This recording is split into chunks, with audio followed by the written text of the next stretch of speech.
What's going on, everyone? Welcome back to another FPL video. My name is Mo, and today I'll be going through my transfer plans for game week 6. Game week 5 still has one game to go, and I have one player, which is my goalkeeper Turner, to play in that game. So what I'll be discussing in this video will be my plans for transfers in this game week. Will I be making one transfer, multiple transfers, what my short to long term plans are. So if you are enjoying the content, please hit that subscribe button. We've just hit 1,600. The aim is to hit 2,000 subscribers as soon as possible, and also hit that like button if you do like the content you see. So let's get stuck into it. So how I've done so far in game week 5, so 37 points below average, a red arrow. I've gone from 40,000 rank to 172,000, and hopefully if I can get a clean sheet from Turner, that could hopefully get me around the average points mark, and I could get my rank up closer to the 100k or 150k if I can. But it's quite, congested at the moment. Any kind of point movement matters, so let's hope we can get a good call and I can get a good rank to finish off this game week. It's been a terrible week for everyone, to be fair. If you've got the 50s and 60s, I think most players there have hit the wild card, so they probably had players like Salah, Haaland, Alvarez in their team. So those are the players that actually went big, and Sanchez in goal as well for 10 points as well. So some managers I know did have him on the bench. So kind of give it a bit of an overview so far. Disappointing all the way around. The highlights for me were Salah, 10 points. Could have had another assist if it wasn't an own goal. And then Haaland also missed 5 good chances, so it could have been another hat-trick. So overall, finished with 37 points. But let's talk about the plans that I have moving forward. So there's a lot of fixture swings coming, guys. And we need to talk about what players we need to target, what price rises there could be, and who we should be targeting to get into our squads as soon as possible. The hottest, or well, actually the main topic of the FPL community at the moment is Newcastle's fixture swings, alongside with Champions League football, which is starting this week. They are the first kickoff, I believe, at 5:45 UK time on Tuesday. So it'd be nice to see, what team lines up there. So obviously one of the main players they're going to be talking about is the defensive line for Newcastle, due to the rotation of the forward line, which is Wilson and Isak. People are trying to stay away from the forward line, but we got a lot of options in defence, and who better than Kieran Trippier? There's also Botman, who's slightly cheaper at 4.5, and you've got also Nick Pope at 5.5 mil. So there's a lot of options that we can look. Even Fabian Schär at 5 mil is not a bad shout either.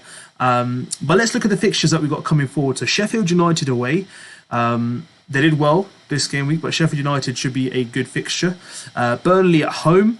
Another good game for Newcastle. West Ham away is going to be a tough game. Crystal Palace, Wolves, Arsenal's going to be a tough game, and then Bournemouth away. So a lot of good fixtures for you to target. Trippier obviously is a lot more expensive. At the time of this recording, I'm doing this on Sunday night after the game week. A knee-jerk reaction. There's around 40,000 managers that have already brought him in for this game week.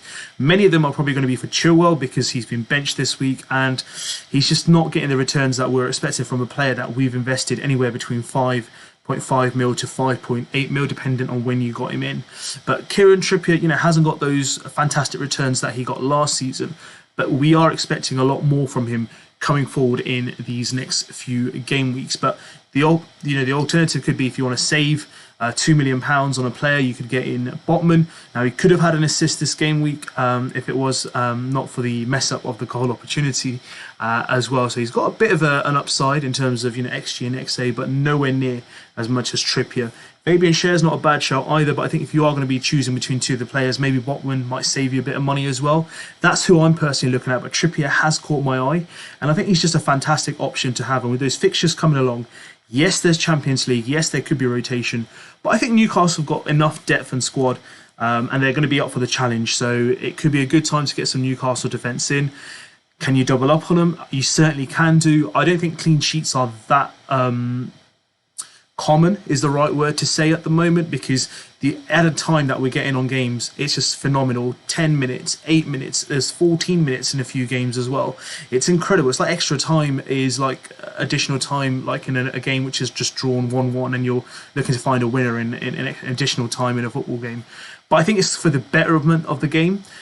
And do you know what? To the end of the day, if you do want to invest in double or even triple Newcastle defence, that's entirely your choice. But I think 1 should be the minimum.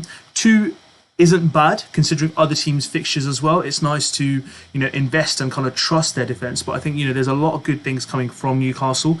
I know they've only got their first clean sheet over the weekend after, like, you know, a good couple of game weeks from this season and last season. But hey, look, we got to trust in them. Fixtures mean something for a reason. And I think it might be a good shout to bring in one Newcastle defender. So my plan is potentially I could take one of my defenders out, which could be Romero. Spurs fixtures don't look that great in the next couple of game weeks, and bring in Botman. But what I'm trying to say is that could be for a -4 because I'm already considering another player, which I'll go through in this video as well. But is it going to be worth a -4? That's a huge question. I know a lot of people are going to say avoid it. But look, there's going to be like a mini wildcard for me because I don't have the wildcard luxury. So at some point, I am going to take another hit somewhere. Could be this game week. It could be like 3 game weeks down the line. But we'll wait and see. But definitely Newcastle defence is on my mind. A lot of managers are playing them.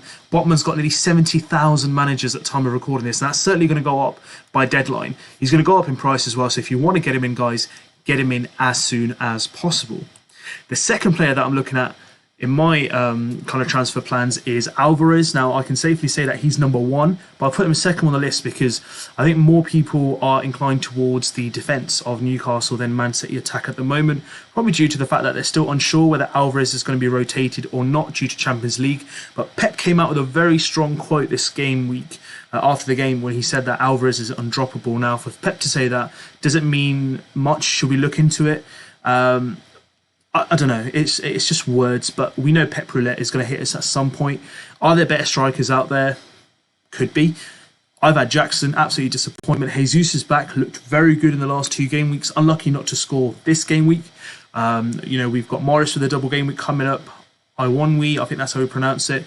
And we've also got you know, Edouard from Crystal Palace doing really well as well. So there's a lot of other options we can look at. But Alvarez is tough to ignore. He could have had another goal, hit the post from a free kick. The fixtures for Man City do look fruitful, and they do get tough in a couple of game weeks' time. But Nottingham Forest at home, would you want to double up on a Man City attack with 2 of them, Haaland and Alvarez? I certainly would. So that's what I'm definitely tilting to at the moment. And the Wolves always, it's not going to be an easy fixture, but we saw what Liverpool did to them.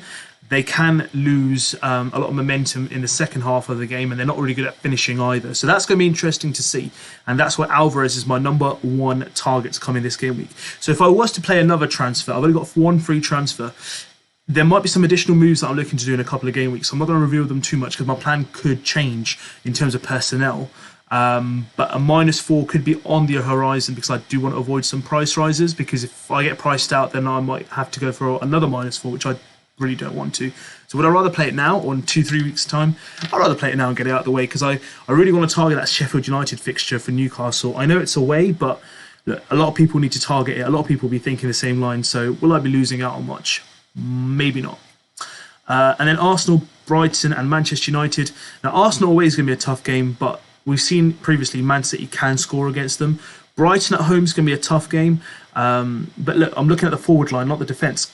They're the highest scoring team for the reason, and they got Haaland and Alvarez in the, you know, a really good form if you do want to talk about it. So I do want that attack. And Manchester United, I think if Man United play anywhere near like how horrible they played in the last couple of game weeks, it could be a 6-7-1 thrashing.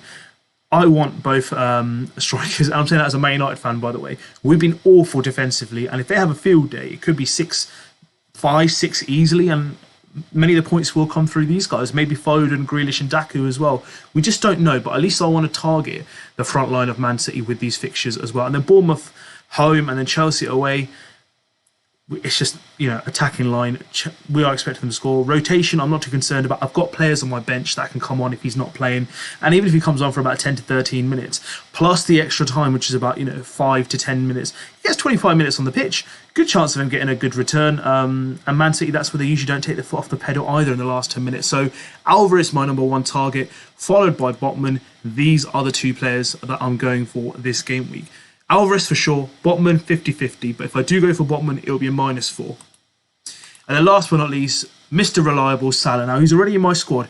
it's not transfer plans for me, more of a, like an insight for you guys. He's got 11 returns in 11 games consistently. I know it's 12.5 mil, but that's what you pay for, is the consistency. Is he more of a provider than a scorer this season? For sure. But does that mean he won't score? Of course not. He will score, guys. He will come along. He's just been unlucky, to be fair. But looking at the fixtures, yes, out the next 3, 2 of them look tough, but they're not improbable for him to score. I can see him scoring against West Ham, Tottenham and Brighton, or providing assists. And then Everton, Forest and Luton is where many wild cards will be placed or be played. And that's where I want to actually captain him in those 3 game weeks, because I think Haaland's got, if we look at the ALVAREZ page, he's got Arsenal, Brighton, Manchester United. Man United, I might tilt towards, but Luton away, I mean, Salah's going to be captain for my 3 game weeks there, straight on. And then Brentford at home, it's going to be a tough game, but they're at home as well. So a lot of good fixtures for Mo Salah. Liverpool defensively don't look great, but they look like they can score at least 2 to 3 goals every time you see them on the pitch. They are just simply that good attacking-wise. Is he safe in terms of like being rotated? There's a rotation at any point, guys. They've got, European football coming up as well. But I think, when a Liverpool sheet comes out, Mo Salah's pretty much probably the first name that goes on there. And I think if he does get rested or rotated or, even taken off as a sub, I'm not too worried, to be fair, because I know that he can get enough output during that period of the game. So that's why I thought I'd bring him in, guys. He's already transferred in, I think by roughly around, I saw, he was transferred in by about 50,000 managers already. Alvarez has already brought in over 252,000 managers. So there's a lot of managers doing transfers for Alvarez.